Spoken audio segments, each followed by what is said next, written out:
তমেব শরণাঙ্গশ্চ সর্বভাবেন ভারত, তৎপ্রসাদাৎ পরং শান্তি স্থানাং প্রাপস্যি সশতশতম।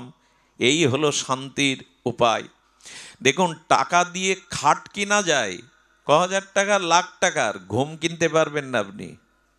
টাকা দিয়ে আপনি সুখের সম্ভার কিনতে পারবেন, শান্তি কিনতে পারবেন না। টাকা দিয়ে রূপোর খাট করুন, ঘুম কিনতে পারবেন, কিন্তু খাট কিসের জন্য?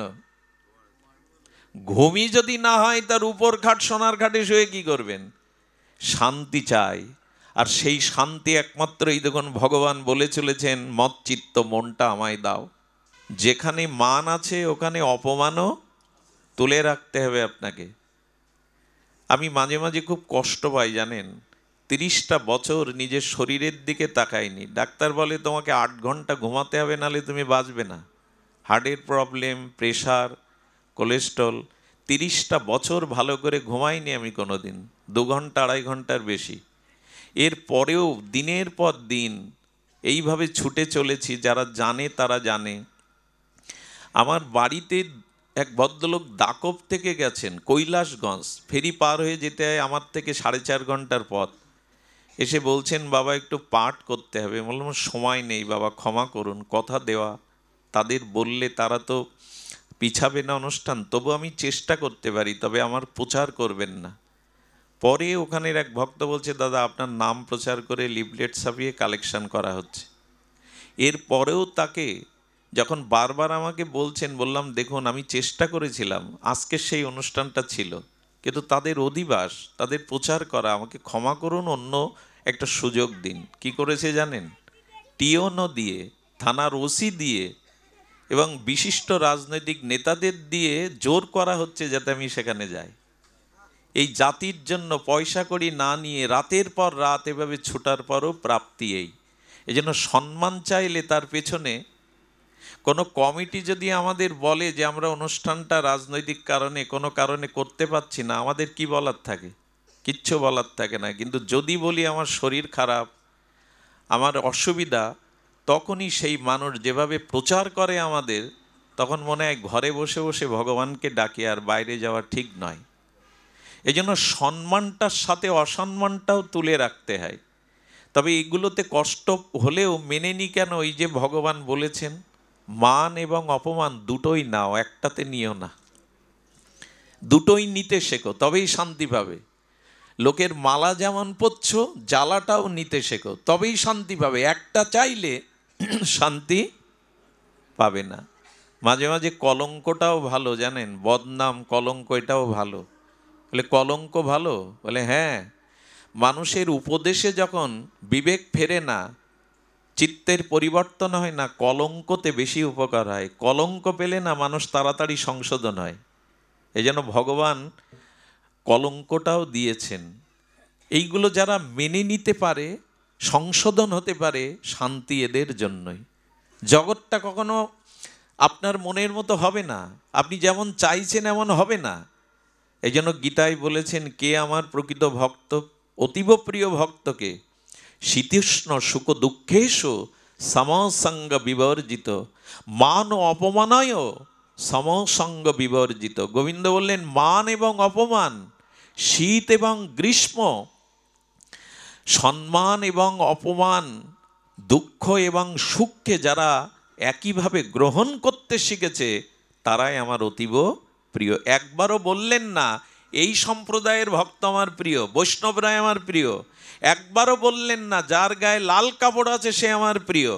একবারও বললেন না যার মালা তিলক আছে সে আমার প্রিয়।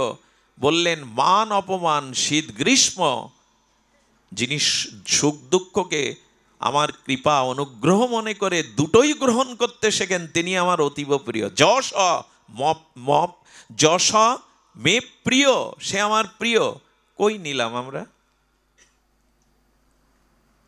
একবার তুকারামের স্ত্রী ভগবত বিরোধী, তুকারামকে উঠতে বসতে গালি দেয়। তো সংসারে কাজ করে না, রাম রাম করে, সাধুসঙ্গ করে। স্ত্রী রাম বিমুখ, উঠতে বসতে গালি। একদিন বসে বসে সাধুসঙ্গ করছে, রামকথা গুণগান করছে, স্ত্রী এটো জল সেই সাধুদের আর ওর স্বামীর মাথার উপরে ওই কাঠের দোতলা থেকে ছুঁড়ে ফেলেছে, এটো জল। সাধুরা বলছে বাবা জল পড়লো, তোকারাম তো সবই জানেন। বলে বাবা আকাশে মেঘ করেছিল, একটু বিদ্যুৎ গর্জন করেছিল, এক পশলা বৃষ্টি হয়ে গেছে, এইভাবে মেনে নাও। আচ্ছা একে কে দুঃখ দেবে? ও বলছে আকাশে মেঘ করেছিল, একটু মেঘ গর্জন করেছিল, দুপশলা বৃষ্টি হয়ে গেছে, এই যদি ভাবে তো ওর স্ত্রী কি দুঃখ দেবে? একদিন তোকারামকে ডেকে এক সাধু বলছে বাবা আপনি এমন, আপনার স্ত্রী এমন কষ্ট হয় না? বলে আমার প্রতি রামের কৃপা আছে, ওই স্ত্রী যদি আমার মনের মতো হতো, আমার আসক্তি আমার ভালোবাসা সব আমি ওকে দিয়ে বসতাম। রাম চেয়েছে, রাম চেয়েছে ওর প্রতি না, ওই ভালোবাসা যেটা পাওনি ওটা এবার আমায় দাও, এতেই তো আমার কল্যাণ করেছে। এইভাবে ভাবলে আপনার স্ত্রী মনের মতো না, এই দুঃখ কে দেবে আপনাকে? এই জন্য যে পরিস্থিতিতে আছি সেটা ভগবানের কৃপা মনে করে যদি মেনে নিতে পারি, আপনি দিন নেবেন রাত নেবেন না হয়। আচ্ছা আজ পর্যন্ত কাউকে বলতে শুনেছেন রাত এলো কেন? একথা কেউ প্রশ্ন করেছেন কারো কাছে, রাত তুমি আসবে কেন? করেছেন কেউ আজ পর্যন্ত প্রশ্ন? কারণ আপনি জানেন এটা স্বাভাবিক, দিনের পরে। আচ্ছা পূর্ণিমার পরে অমাবস্যা আসবে কেন, এই প্রশ্ন তোলেন? তোলেন না, কারণ এটা জগতের স্বাভাবিক ক্রিয়া, এগুলো আমাদের মেনে নিতে হবে। তেমনি সুখ দুঃখটা, মান অপমানটা স্বাভাবিক, এটা ভগবানের এই জগতের নিয়ম মনে করে মেনে নিন।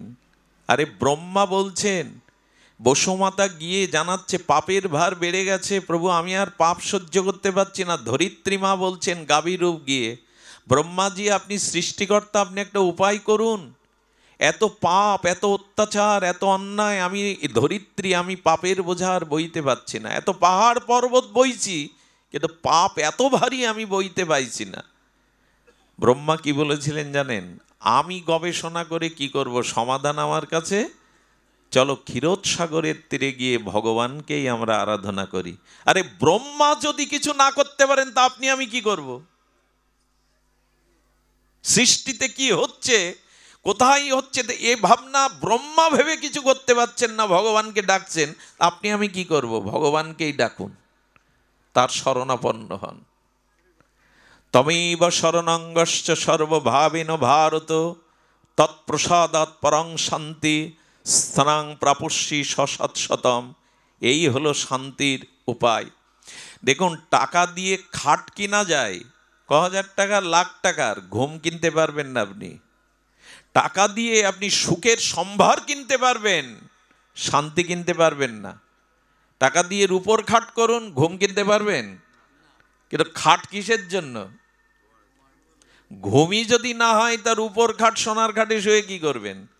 শান্তি চাই, আর সেই শান্তি একমাত্র এই দেখুন ভগবান বলে চলেছেন মচ্চিত্ত মনটা আমায় দাও।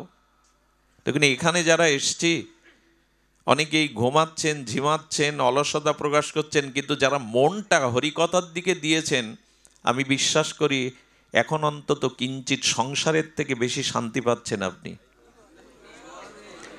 কারণ মন যদি স্থিতি হয়, মন যদি কোনো সদ্ভাবনায় ভাবিত হয়, মন যদি ভগবানের নাম রূপ লীলাতে মনের আবেশ আনতে পারেন, তখনই আপনি প্রকৃত শান্তির সন্ধান পাবেন। এর আগে শান্তি কোথাও নাই। সারা পৃথিবী এই শান্তির খোঁজ করছে, শান্তি একমাত্র ভগবত ভজনে, ভগবত চরণে, স্মরণে। মনের স্থিতি আর কোথাও হবে না। দেখুন মন যেটা চাইছে ওটা যতক্ষণ না পাবে ততক্ষণ শান্তি, যা চাইছি তা যতক্ষণ না প্রাপ্ত হচ্ছে শান্তি পাওয়া যাবে? তো মন চাই কি? মন চায় ভগবানকে, মন চায় ভগবানের প্রেমকে, ভক্তিকে, কিন্তু আমরা ওখানে দিচ্ছি। আচ্ছা গাড়ি আর ড্রাইভারের দুটো খাদ্য আলাদা আলাদা না এক? ড্রাইভারের খাদ্য আর গাড়ির খাদ্য এক? আচ্ছা এটা যদি পাল্টে দেন, ড্রাইভারের ভাত রুটি সবজি গাড়িতে দিন ইঞ্জিনে, আর মোবিল তেল ড্রাইভারকে দিন, বাঁচবে কেউ? বাঁচবে? দুটোই বিকল হয়ে যাবে। তা আত্মা চাইছে কি, মন চাইছে কি? মন চাইছে ভগবানের স্মরণ। আপনি যতক্ষণ ওটা তাকে না দেবেন ড্রাইভারকে তেল মোবিল খাওয়ালে কি হবে? তা আত্মা চাইছে, মন চাইছে ভগবানের ভজন, ওটা তাকে না দেওয়া পর্যন্ত শান্তি সব ওলট পালট হয়ে যাবে। 2-1 ঘন্টা বসি কি ঠাকুরের সামনে? পেপার পড়ি প্রতিদিন, গীতা পড়ি তো একটা শ্লোক প্রতিদিন। চা 3 বেলা 4টে লাগে, 5টা লাগে। হ্যাঁ, চৈত্র মাসে বৈশাখের খরা রৌদ্র বলি লেবু চা, লেবু চা, মাথা যন্ত্রণা করে। চা তো খান, চরণামৃত পান কখনো? শান্তি চাইলে পাওয়া যাবে? ছেলের হাতের মোয়া যে কেড়ে নিলাম, চরণামৃত পায় না, প্রতিদিন চা পায়। পেপার পড়তে হবে প্রতিদিন, পড়ুন, আপত্তি নাই। গীতা পড়েন তো?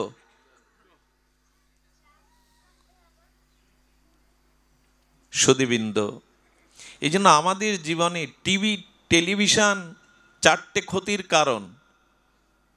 টেলিভিশনে 4টে ক্ষতির কারণ, কিন্তু তার পেছনে মানুষ ঘন্টার পর ঘন্টা সময় দেয়, অথচ 4 মালা জপ করতে 25 মিনিট 30 মিনিট লাগে, তা কেউ জপ করে না। শান্তি চাইলে পাওয়া যাবে? ভগবানকে স্মরণ করেন। মন চাইছে কি? আত্মার খাদ্য কি? আত্মার খাদ্য জগতের কিছু না, একমাত্র ভগবান নাম, ভগবত চিন্তন। সেটাই তো তাকে দেই না। টিভির রিমোটের চ্যানেল 250, ওই প্রতিদিন ওই ঘোরান। ওই ঘোরালে কি হবে জানি না, 4টে জিনিস হবে। সময়, মানুষের জীবনে সব থেকে মূল্যবান সময়, ওই সময় ব্যয় হবে। দ্বিতীয়ত চোখের দৃষ্টির ক্ষতি হবে। তৃতীয়ত অর্থ ব্যয় তো হয় কেবল লাইন নিতে গেলে। চতুর্থত চরিত্র কোথাও না কোথাও দোষ এসে যাবে। মানুষ যা দেখে তাই শেখে। আচ্ছা, কল্যাণটা কি বলুন তো? এ দেখে কল্যাণটা কি একবার আমার বলুন। কেউ সৎ হয়েছে, কেউ সাধু হয়েছে, ওই দেখে একবার প্রমাণ করুন, আমি ব্যাসপীঠ ছেড়ে দেব। ওটা দেখুন, সারাদিন কাজের পরে সংবাদ দেখুন, আপনি সিরিয়াল দেখুন, ক্ষতি নেই। 2টো হাত তো আছে, অন্তত 1 হাতে মালা ধরুন, 1 হাতে ওটা টিপুন, আর 1 হাতে একটু মালা টিপুন। মালাটা ঘোরালে আর এই জন্ম মৃত্যু চক্রে ঘুরতে হবে না আপনার। ভগবানের নাম জপ করলে এই জন্ম মৃত্যু চক্রে ঘুরতে হবে না। তা ঘোরাবো না, রিমোট ঘোরাবো। নারদকে এমনি বলছেন, জগৎটা অন্ধকার নেমে এসছে, কলি ঘোর তিমিরে গরসল জগজন, ধর্ম কর্ম রহুদূর, কলি দোষ ও নিধে। কলিতে শুধু দোষ আর দোষ। সারা পৃথিবী চলছে এখন। 3য় বিশ্বযুদ্ধের দরকার নাই। আগামীতে যে ভাইরাস আসছে, আগামীতে যে মরণ ব্যাধি আসছে, এক করোনা জানিয়ে গেল, সতর্ক হও। 8 গ্রাম করোনা সারা পৃথিবীকে কাঁপিয়ে দিয়ে গেল। এরপর এর থেকে বড় জিনিস আসছে, 3য় বিশ্বযুদ্ধ, মারণাস্ত্র, আণবিক বোমা লাগবে না। মানুষের দুর্ভিক্ষ, একসময় হাতের মুঠোয় সোনা নিয়ে আপনি অন্ন পাবেন না, লিখে রাখুন, ভাগবত বলছে। হাতের মুঠোতে সোনা নিয়ে একদিন আপনি 1 মুঠো অন্ন পাবেন না, এই দিন আসছে আগামীতে। 3য় বিশ্বযুদ্ধ দরকার নেই। মানুষের কুবৃত্তি, চরিত্র এতটা স্খলন হয়ে গেছে যে এই ধরিত্রী অভিশপ্ত হয়ে যাচ্ছে দিন দিন। এর দায় কারণ আমাদের মনোবৃত্তি। শান্তি বাইরে নেই, আপনার মনে। এই জন্য গোবিন্দ ওটাই চেয়েছেন, তোমার অর্থ নয়, বৃত্ত নয়, রূপ নও, তোমার সম্পত্তি নাও, তুমি মনটা আমায় দাও। আমাকে দিয়ে দেখো মনে শান্তি পাও কিনা। কিন্তু মন কি আর এমনি এমনি দেওয়া যায়? মন ভগবানের দিকে যেতে গেলে একটা কৃপা চাই। এরই নাম হলো গুরু কৃপা, বৈষ্ণব কৃপা, সাধু কৃপা। এই কৃপা ছাড়া আপনি নিজ চেষ্টায় মন ভগবানে দিতে পারবেন না। শ্রী ভগবানে মনের জন্য মহৎ কৃপার অপেক্ষা আছে। মহৎ কৃপা বিনা কোনো কার্যে ভক্তি নয়। কৃষ্ণ ভক্তি রহুক দূরে, সংসার ক্ষয় না হয় ক্ষয়। সংসারের মোহমায়া ভোগ বিলাস ক্ষয় হবে যেদিন মহতের কৃপা আমার উপরে হবে, যেদিন সাধু কৃপা আমার উপরে হবে। সেই দিন আমার সৃষ্টি না বদলালে দৃষ্টি বদলাবে। সেদিন আমার ভিতরে এই চিন্তা আসবে, নাই জগৎ বেশি দিনের নয়, এ রূপ যৌবন ভোগ বিলাস বৃত্ত বৈভব বেশি দিনের নয়। মানুষের প্রকৃত শান্তি তো জগতে নাই। এই জন্য গোবিন্দ এই সংসারের নাম দিয়েছেন দুঃখালয়। কি নাম দিয়েছেন? গোবিন্দ এই সংসারটার নাম দিয়েছেন সংসার দুঃখালয়ম। এই সংসারটা দুঃখের আলয়, তুমি যতই সুখের চেষ্টা করো এখানে তা পাবে না, এটা দুঃখের আলয়। তবে সুখ কোথায়? তমেব শরণাঙ্গশ্চ, ভগবানের শরণ নাও। আপনারা লক্ষ্য করেছেন স্মরণে সুখ হবে কি করে, নির্ভয় হবেন কি করে? ওই যে বললাম ভয় থাকলে শান্তি হয় না, তা নির্ভয় হবেন কি করে? শাস্ত্রে বলেছেন দেখুন, ভজ হুরে মন শ্রীনন্দ নন্দন অভয় চরণার বিন্দরে। গোবিন্দের চরণটা হলো অভয় চরণ, যেখানে পৌঁছালে, যেখানে স্মরণ করলে আর ভয় থাকে না। আশ্রয় নিতে বলছেন আমার চরণ, ওইখানেই শান্তি। আচ্ছা দেখেছেন ওই যে মরগ মুরগির বাচ্চা ওঠে না ছোটরা, ওরা দল বেঁধে মায়ের সাথে ওই শস্য কণা জীবাণুর মধ্যে, আবর্জনার মধ্যে খুঁটে খেতে যায়। যখন ওর মা দেখে ওপরে চিল এসে হাজির, ওই বাচ্চাগুলিকে গ্রাস করবে বলে মা কি করে, দুটো পাখনা মেলে দেয়, আর ওই পাখনার সংকেতে বাচ্চাগুলো সুরসুর করে মায়ের পাখনার তলে যায়। কোটি চিলেরও সাধ্য নাই ওই মায়ের পাখনার মধ্যে থেকে বাচ্চাটা ছিনিয়ে নেবে। যে বাচ্চা ওই আশ্রয় না এসে বাইরে নিজের মতো চলছিল, তাকেই সমেরে নিয়ে যায় চিল। যদি একটা চিলের হাত থেকে মায়ের পাখনার মধ্যে আশ্রয় নেওয়া বাচ্চা নিরাপদ থাকে, গোবিন্দ বললেন আমার চরণ যারা আশ্রয় করেছে তাদের আর ভয় কোথায়? তাদের ভয় কোথায়? তারা নির্ভয়। অভয় চরণারবিন্দ, ভগবানের চরণই হলো অভয়। দেখবেন শিশু ক্রন্দন করছে, ওই ক্রন্দনরত শিশুকে অনেক পাড়ার মায়েরা কোলে তুলে নেয়। সে মায়েরাও তো মা, তাদের বুকেও তো দুধ আছে। ওই শিশুকে স্তন দিলে খাবে না, কাঁদবে। কিন্তু অন্ধকারের মধ্যে যখন নিজের গর্ভধারিণী মায়ের বুকের পরশ পায়, ম্যাজিকের মতো কান্না বন্ধ হয়ে যায়। ও আসলে নিজের মাকে খুঁজছিল, অন্য নারীও মা, কিন্তু তাদের বুকে অন্ধকারে ওই স্পর্শ পেয়ে বুঝতে পেরেছে আমার গর্ভধারিণী নয়। শিশু তখনই কান্না থামবে যখন নিজের মায়ের স্নেহবৎসল মায়ের বুকে যাবে। ঠিক ভগবানের চরণে যতদিন আমাদের মন অর্পণ না হচ্ছে, ততদিন আমাদেরও শান্তি নাই, আমাদেরও কল্যাণ নাই। এই কথাটি নিখিল শাস্ত্র বোঝাচ্ছেন, ভগবানকে মনটা দাও। মন কোথায় না কোথায় দিয়ে দিয়েছি, সংসারকে, স্ত্রী পুত্রকে, বন্ধু বান্ধবকে, রূপ যৌবনকে, সম্মানকে, কত জায়গায় দিয়েছি, শুধু দেয়া হয়নি তোমায়। আমাদের একবারও ব্যথা হয় না, যিনি দিলেন তাকে দিলাম না মনটা, তাকে ঘরে আনা হয়নি, হৃদয় ঘরে তাকে তোলা হয়নি। এই ব্যথাটা আমাদের জাগা দরকার। যার মন তাকে দিলাম না। আর আমি বহুবার এ আলোচনা করেছি, মন যদি ভগবানকে না দেন সাধুগুরুর কৃপায়, মহতের কৃপায়, সাধুসঙ্গের মহিমায়, তবে আপনার জন্য একটা দুঃসংবাদ অপেক্ষা করছে। মন যদি ভগবানকে, কৃষ্ণকে না দেন, এই কথাটি আপনাদের খুব ধ্যান দিয়ে শুনতে হবে। ব্রহ্মা বলছেন, স্বয়ং বেদবক্তা আদিগুরু জগৎ স্রষ্টা সনক পিতা ব্রহ্মার কথা। এ কথা যে কত কোটিবার আলোচনা করেছি, কতবার আস্বাদন করেছি, তবু পিপাসা মেটে না। পিপাসা শান্তি নয়, বাড়ে নিরন্তর। ব্রহ্মা বলছেন, তাবদ গ্রেদাস্তেনা কারা গৃহম গৃহম তাবন মোহনীগড় যাবৎ কৃষ্ণ নতে জনা। আহা, ব্রহ্মা বলছেন তাবদ্রস্তেনা কারা গৃহম গৃহম তাবগ্ন মোহনীগড় যাবৎ কৃষ্ণ নতে জনা। আহা, ব্রহ্মস্তুতির এক বিশেষ এই শ্লোকটি। বলেন, যতক্ষণ জীব তার মন তোমার চরণে অর্পণ না করবে, যাবৎ কৃষ্ণ নতে জনা, যতদিন জীব তোমার চরণে তার মনটাকে অর্পণ না করবে, যদি না করি, ব্রহ্মা বলছেন তাবদ গ্রেদাহেস্তে না কারা গৃহম গিরম। ব্রহ্মা বলছেন, গোবিন্দ, মন যদি তোমাতে অর্পণ না করে, তবে তার গৃহ হবে কারাগার।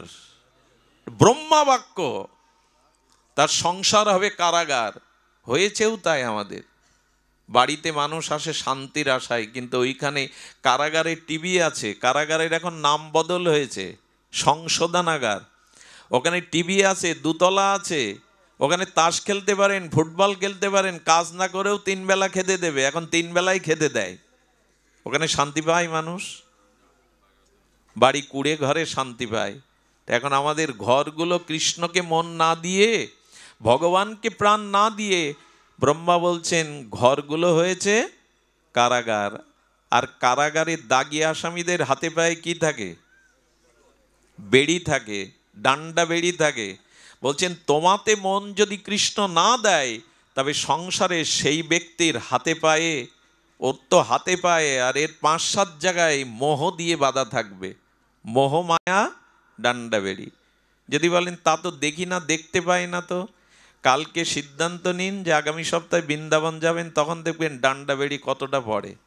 স্ত্রী বলবে আমাকে এই অবস্থায় ফেলে তোমার একা যাওয়া হবে না।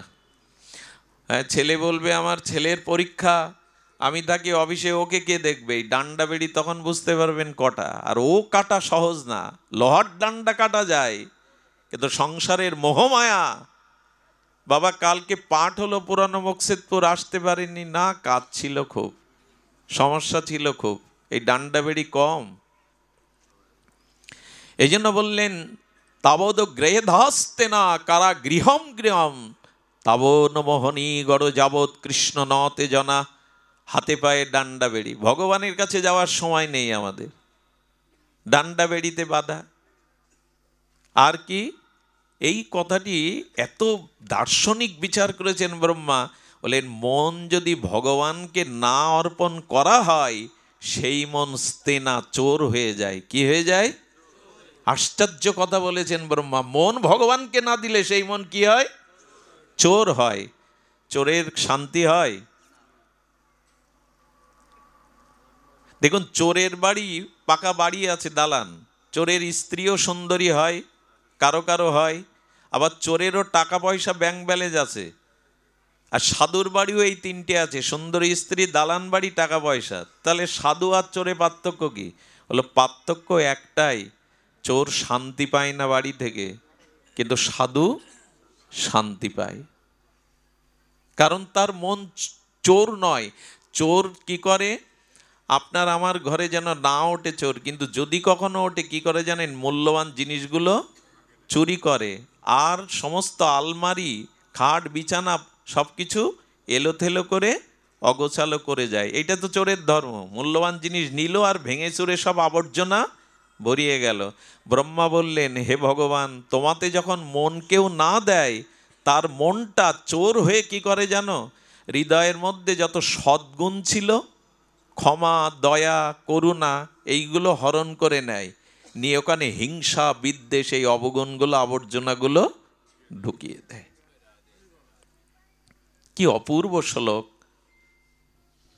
যাবৎ কৃষ্ণ নতে জনা, যতদিন জীব তোমাতে মন না দেবে, সংসার হবে কারাগার, হাতে পায়ে উঠবে মোহর শৃঙ্খল, আর তার মন চোর হয়ে যাবে। সদ্গুণগুলো মন থেকে চুরি করে অসদ্গুণগুলো ওখানে প্রবেশ করিয়ে যাবে। এখন উপায় বলি, সমস্যার মাঝে মাঝে উপায়ও বলছি, একটু সংকেতে শুনে নিন। গোবিন্দ সেটিই বলছেন, তমেব শরণাঙ্গস্য সর্বভাবেন ভারত, আমার কৃপাতেই শান্তি পাবে, তৎপ্রসাদাৎ পরাং শান্তে স্থানাং প্রাপস্যি সশতম। অপূর্ব। ভগবান বলছেন ইহকালে শুধু শান্তি না, মৃত্যুর পরেও তোমাকে নরক যন্ত্রণা কর্মফল ভোগ করতে হবে না, আমি পরকালেই আমার নিত্য 700 গোলক বৃন্দাবনে তোমাকে নিয়ে যাব। ইহকালেও যেমন তোমাকে আমি শান্তি দেব, পরকালেও তোমাকে আমি শান্তি দেব। সুধীবৃন্দ, এই জন্য ভগবানের শরণ গ্রহণ করা। যত কথা বলছি, আচ্ছা সমগ্র নিখিল শাস্ত্রের বিধি আর নিষেধের রাজা কোনটা? সব শাস্ত্র এক জায়গায় করলেন, বেদ, বেদান্ত, উপনিষদ, ভাগবত, এর সার একটা বিধি, একটা নিষেধ, উপদেশ কেবল দুটো। সার উপদেশ কোনটা? স্মাতব্য সততং বিষ্ণু। নিখিল শাস্ত্র বলছেন শাস্ত্রের বিধি বা রাজ উপদেশ, ভগবানকে স্মরণ করো। আর নিষেধ কোনটা?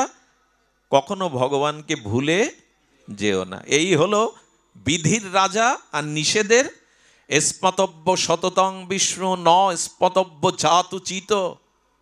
কখনো ভগবানকে ভুলে যেও না, এটাই হলো নিষেধের শ্রেষ্ঠ উপদেশ। আর বিধির উপদেশ স্মতব্য সততং বিষ্ণু, সর্বদা ভগবানকে। এই জন্য তো মহাপ্রভু বিধান দিয়ে গেলেন, খাইতে শুইতে উঠিতে বসিতে যথা তথা নাম লও। নাম এখন আসরেই হয়, আমাদের মধ্যে আর কতটুকু কার হয় জানি না। নাম সর্বত নিতে বলেছেন, খাইতে শুইতে উঠিতে বসিতে যথা তথা নাম লও। পাত্রাপাত্র ন বিচারানো দেয় দেয় বিমর্শক। মহাপ্রভু বলছেন আমি এবার বিচার করব না, সবাইকে এই নামের মধ্যে ব্রজপ্রেম দিয়ে গেলাম। এটাকে স্মরণ করো, নাম স্মরণ করো। ভগবানের দিব্য নাম, তার লীলা মনে স্মরণ করো। শ্রবণ কীর্তন স্মরণ, শ্রোতব্য কীর্তিতব্য স্মাতব্য ইচ্ছত ভয়ম। ভয় দূর হবে, মৃত্যু ভয়, যদি ভগবানকে কীর্তন স্মরণ এবং শ্রবণ করতে পারো। তা আজ আমরা শ্রবণ করছি, মাঝে মাঝে আমাদের হরি নাম একটু সংকীর্তন বাড়ি বসে করতাল বাজিয়ে করতে হবে, নালে মালা নিয়ে সময় পেলেই বসতে হবে। আর কি করতে হবে? ভগবানের লীলাগুলিকে মনে মনে সিনেমার পদ্মার মতো স্মরণ করতে হবে, যে গোবিন্দ বৃন্দাবনে এই লীলা করছেন, রাধারানী এখন এই লীলা করছেন, এইভাবে স্মরণ করতে হবে। সুধীবৃন্দ থাক বসুন। এইভাবেই ভগবানকে শ্রবণ কীর্তন স্মরণ, এই তিনটি সাধনের শ্রেষ্ঠ অঙ্গ। তার মধ্যে অগ্র শ্রেষ্ঠ শ্রবণ, হরিকথা শ্রবণ। সাধুমুখে ভগবানের কথা শ্রবণের দ্বারাই আমাদের ভক্তির সূচনা হবে, ভগবানের চরণে স্মরণের আকুতি জন্মাবে। এটা কেমন জানেন? নষ্ট তো হয়েছে আমার এই মন, ওই যে বললাম চুরি করে নিয়ে গেছে সদ্গুণগুলো, অসদ্গুণগুলো ঢুকিয়ে দিয়ে গেছে। তো শ্রবণের দ্বারা কি হবে শুনুন, সংক্ষিপ্তভাবেই বিশ্রাম কথা। খুব মূল্যবান গুরু মহারাজ রাধাকুণ্ডে তার অমীয়, তার সেই দিব্য অনুভূতির এই বাণী শুনিয়েছিলেন জগৎবাসীকে সাধুমুখে হরিকথায়। আচ্ছা, জল আকাশ থেকে বৃষ্টি হয়ে পড়ল, জল যখন আকাশ থেকে পড়ল তখন স্বচ্ছ ছিল, কিন্তু ড্রেনে পড়ে পোকামাকড়ের মধ্যে পড়ে ধুলাই পড়ে তখনই জলটা দূষিত হয়ে গেল। জল কিন্তু শুদ্ধই ছিল। তেমন আমাদের আত্মাটা, আমাদের মনটা পূর্বে শুদ্ধ ছিল, কিন্তু এই জগতের কামনা বাসনা ধুলাবালিতে এসে যেই মিশল অশুদ্ধ হয়ে গেল। এখন এই জলের গতি কোন দিকে?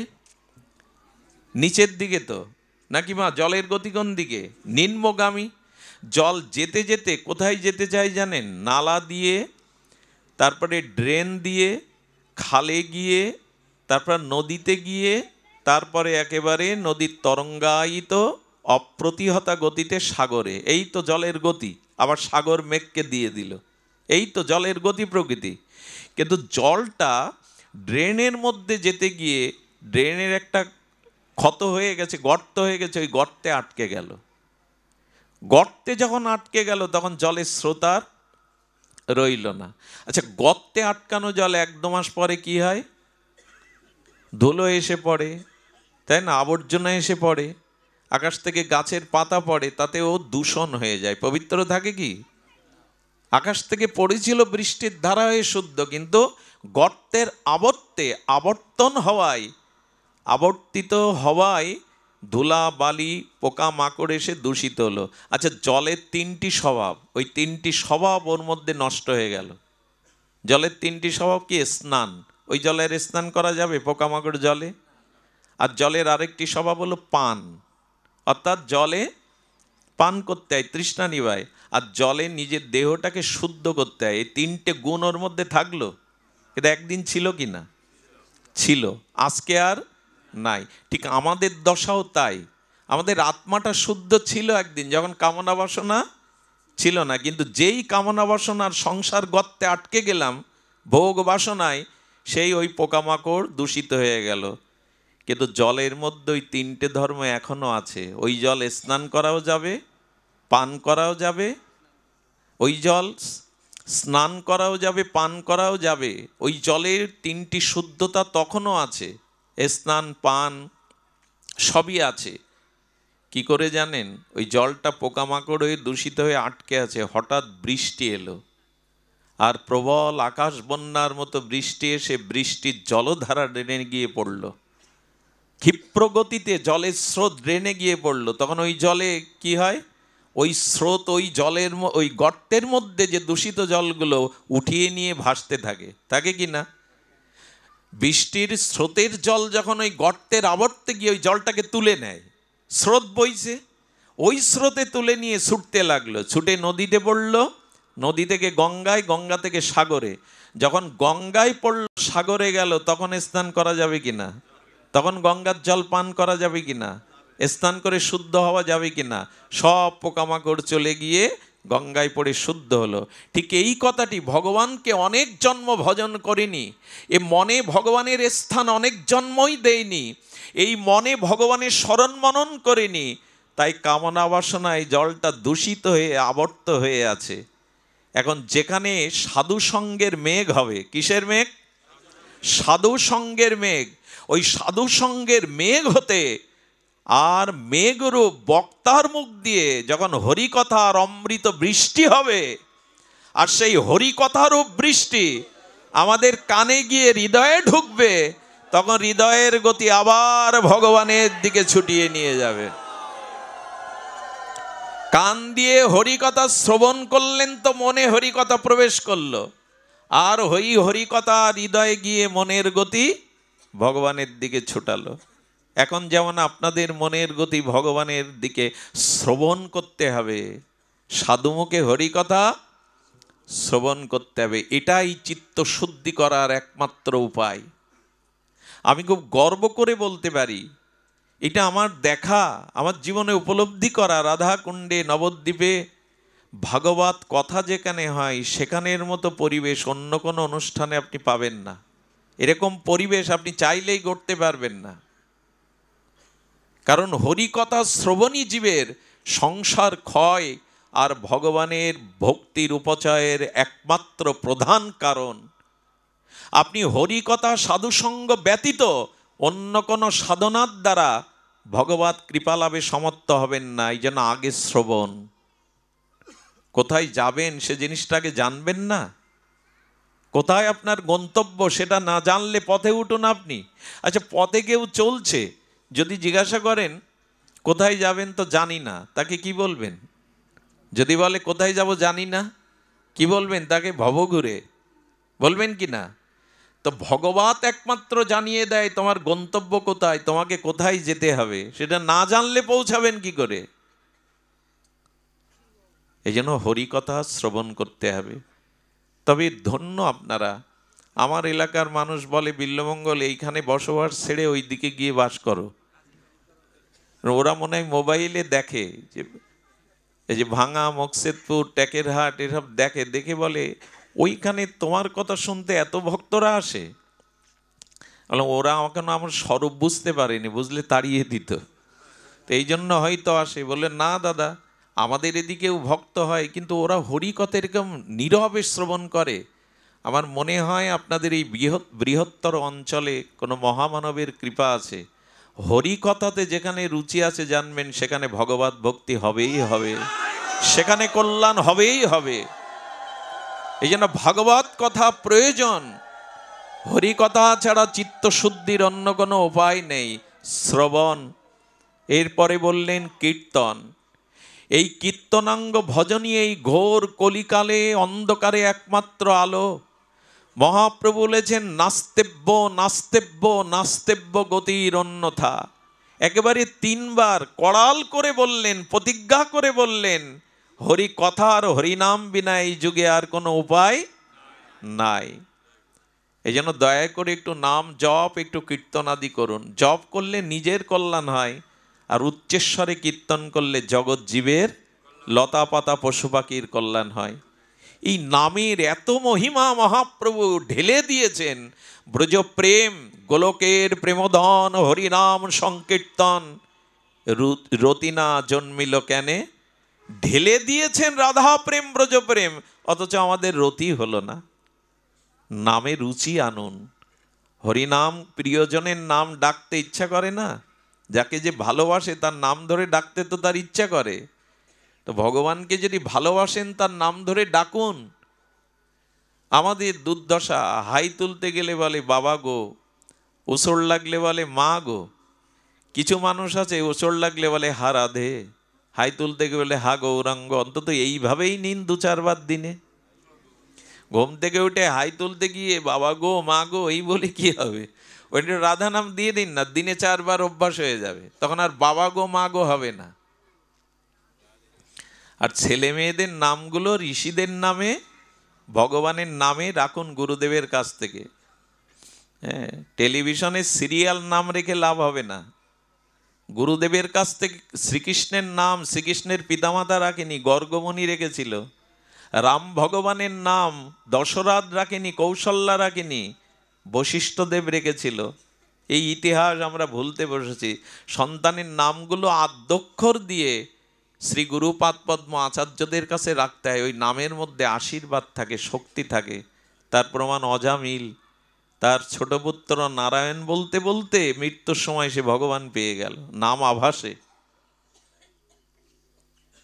এই জন্য নামকরণটাও আমাদের সংস্কার। সনাতন ধর্ম বৈদিক সভ্যতায় সন্তানদের নামকরণটাও সংস্কার।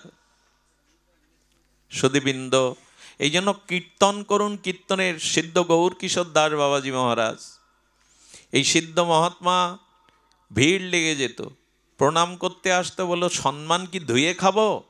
এক শিষ্যকে বললেন ওই যে কাঠ লতা পাতা আছে, 10 বছর আগে ল্যাট্রিন বাথরুম ছিল, এখন কেউ ব্যবহার করে না, সব শুকিয়ে গেছে। ওই লতা পাতা ইট কাঠগুলো একটু গোবর ছড়া দিয়ে ওই লতা পাতার মধ্যে আমার একটু জায়গা করে দে। কেন বাবা? তো হাজার হাজার প্রণাম নিলে আমার ভজন কখন হবে? এসব তাল থাক, ওখানে জায়গা করে দে। দেখুন এরা সম্মানকে ভয় পায়। সম্মান নিয়ে ধুয়ে খাবো? আমার ভজন হচ্ছে না লোকের, হাজার হাজার লোকের প্রণাম দেখতে, ওখানে জায়গা করে দে। ওইখানে বসে বসে বাবাজি সারাদিন নাম করতেন। লোক আসলে বলতেন কোথায় জানি না, ভিড় কমে গেল। তো একদিন ওনার শিষ্য ওই জায়গাটা প্রণাম করতে গেছে। তাহলে বাবা এখানে সিদ্ধ বাবার নাম করতেন, আমি একটু বসে কিছুক্ষণ নাম করি না? উনি এই ভেবে ওখানে বসে চোখ বন্ধ করে যেই নাম করতে যাবেন, দেখছি 4-5 দিক দিয়ে নাম ধ্বনি হচ্ছে মধুর কণ্ঠে। এখানে তো কেউ নেই, নাম কে বলছে? উনি আবার চোখ বন্ধ করে আবার শব্দ শুনছেন নামে, দিব্য ওনার কানে দিব্য নামও ধ্বনিত হচ্ছে। চারিদিকে তাকিয়ে দেখে কেউ তো নেই। হঠাৎ লক্ষ্য করলেন চোখ খোলা রেখে, সিদ্ধ নামনিষ্ঠ মহাপুরুষ ওখানে বসে জপ করেছে বিদায় ওনার দিব্য স্পর্শে ওখানে ইটগুলো কাঠগুলো থেকে নাম ভেসে আসছে। হরে কৃষ্ণ হরে কৃষ্ণ। কাঠগুলো থেকে নাম ভেসে আসছে। যদি বলেন এর যুক্তি কি, তবে শুনুন, একটা চম্বুকে লোহাটা বারবার ছোঁয়াবেন, বারবার চম্বুকে লোহা ছোঁয়ালে দেখবেন কিছুক্ষণের জন্য লোহার মধ্যে চম্বুকের ধর্ম এসে প্রবেশ করে। তেমনি নাম নিতে নিতে জড়বস্তুও। উনি জাগাকে প্রণাম করে বললেন নামের মহিমা এমন। আমার পরমাধ্য শ্রী গুরুদেব, জগতে এমন পরম গুরুদেবকে পেয়েছিলাম, কিন্তু তার অযোগ্য আমি। রাধাকুণ্ডে 36 বছরের ভূতপূর্ব মহন্ত মহারাজ, আমাদের রঘুনাথ দাস গোস্বামী গদ্দির ভূতপূর্ব মহন্ত মহারাজ, অশেষ শাস্ত্র নিষ্ণাত পণ্ডিত প্রবর, রাধারানীর কিঙ্করী। সারাটি জীবন তিনি গ্রন্থ চয়নে হরিকথা প্লাবন বইয়ে দিয়েছেন বৃন্দাবনে রাধাকুণ্ডে।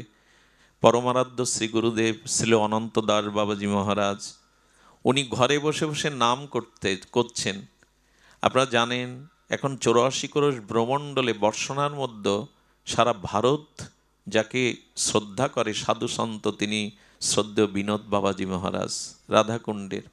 কত মন্ত্রীরা গিয়ে ওনার চরণের ধুলা নেওয়ার জন্য বসে পড়েন। সেই বিনোদ বাবা গুরু মহারাজকে প্রণাম করতে গেছেন ব্রজানন্দ ঘেরায়। গিয়ে দেখছেন বাবার পুরো ঘরটার দেয়াল ফেটে ইট কাঠ থেকে নাম আসছে। উনি বললেন এটা আমার কল্পনা না, আমি কান পেতে স্পর্শ করে শুনলাম উনি নাম করছে দেখে পুরো ঘরের ইটকাট নাম বলছে। এই হলো নামের মহিমা।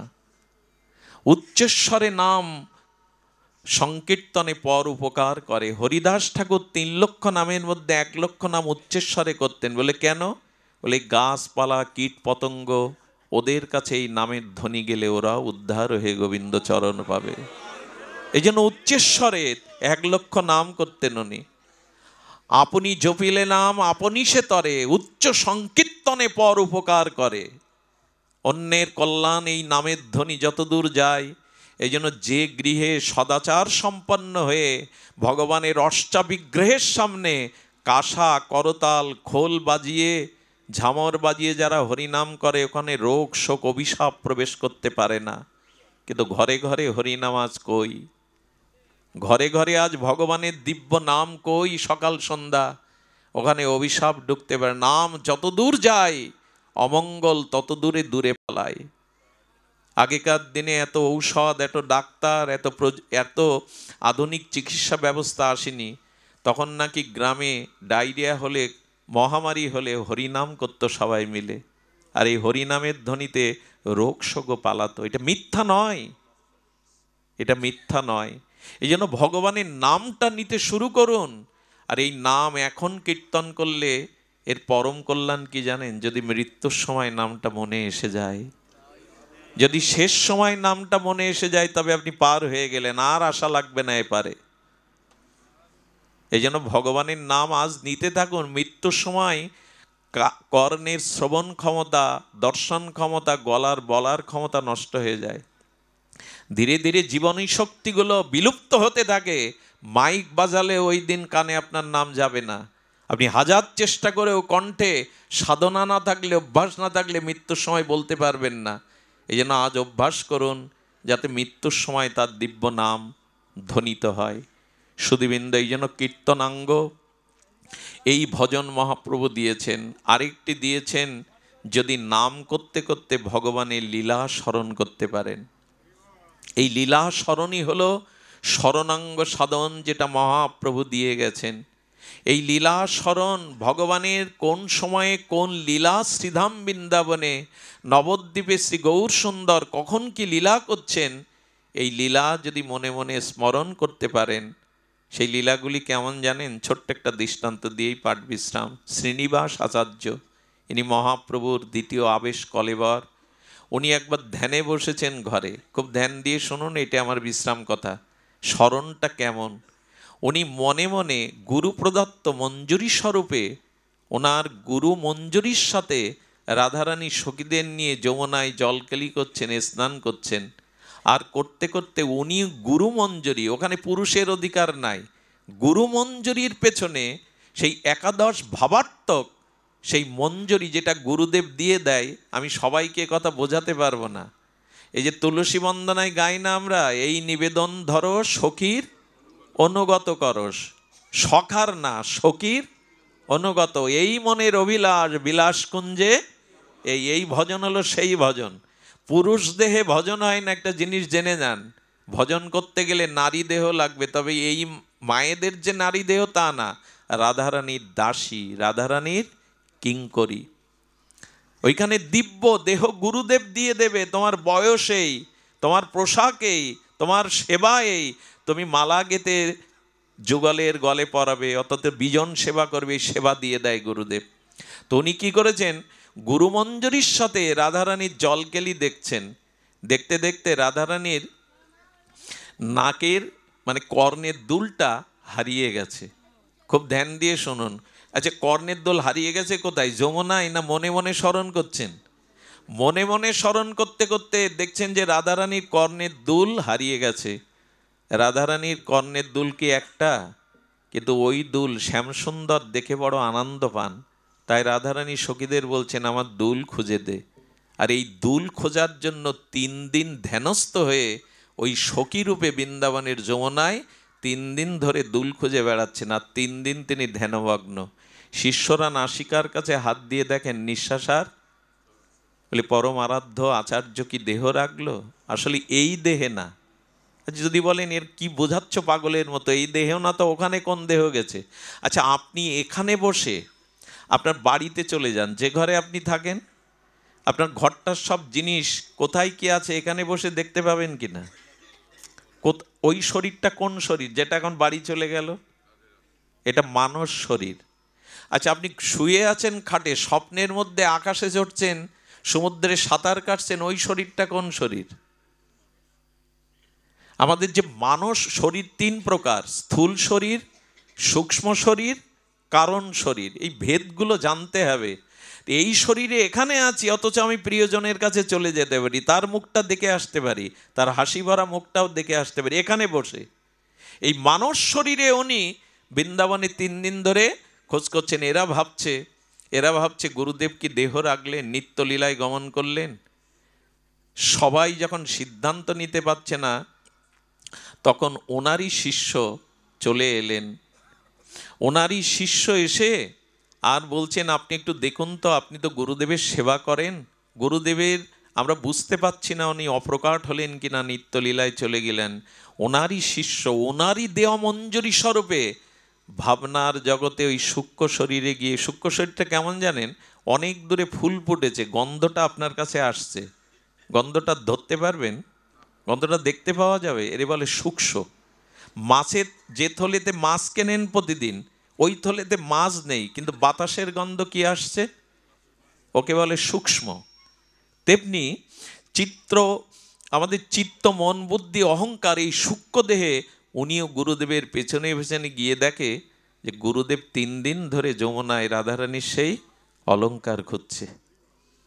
এসব ওই জগতের কথা, যুক্তি দিয়ে কথা পরিমাপ করে বোঝানো যাবে না।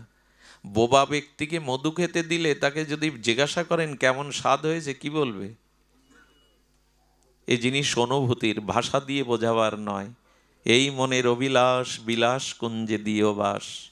সেইখানে খুঁজতে খুঁজতে উনি একদিন পরে দেখেন একটা পদ্ম পাতার উপরে আর একটা পাতা আচ্ছাদনে ঢেকে আসে, ওই পদ্মের পাতার উপরে রাধারানীর সেই দুলটা পড়ে আছে। উনি পেয়ে আনন্দে শ্রী গুরুদেবের হাতে দিলেন। আচ্ছা, উনি পেয়ে রাধারানীর কাছে ছুটতে পারতেন না? কিন্তু নিয়ম হলো সাধন ভজন গুরু আনুগত্যে করতে হবে। গুরুর বাইরে লাভ দিতে গেলে হচটকে পড়ে যেতে হবে। উনি শ্রী গুরুদেবের কাছে দিলেন, শ্রী গুরুদেব ললিতার কাছে নিয়ে গেলেন, ললিতা রাধারানীর কাছে নিয়ে গেলেন। লাভ দিয়ে যেতে যাবেন না, ক্রম আছে, সিঁড়ি আছে। আর রাধারানী পেয়ে, শ্যামসুন্দরের প্রিয় এই অলংকার পেয়ে বড় আদর করে বুকে চেপে ধরলেন। কে খুঁজে নিল? রাধারানীর কটাক্ষ করুণার দৃষ্টি ওর দিকে দিয়ে দিল। এই যে রাধারানীর একটা করুণার দৃষ্টি পেয়ে রাধারানী প্রসন্ন হয়েছেন, এতেই মাঝে মাঝে গোবিন্দ রাধারানীর প্রেমকুঞ্জে হাত জোর করে দাঁড়িয়ে ললিতা বিশাখাকে অনুরোধ করেন, একটু চরণ সেবার জন্য ভেতরে যেতে পারি? শ্রীকৃষ্ণ জগৎগুরু, রসাচার্য রসিকেন্দ্র মৌলি, কিন্তু প্রেমময়ী রাধারানীর চরণ পাওয়ার জন্য তাকেও অনুমতি নিতে হয় কুঞ্জে যাওয়ার। কখনো কখনো রাধারানীর চরণটা তিনি মস্তকে নিয়ে, বুকে নিয়ে জড়িয়ে ধরেন। দেহি পদপল্লব মৌদারাম, হে রাধে, তোমারই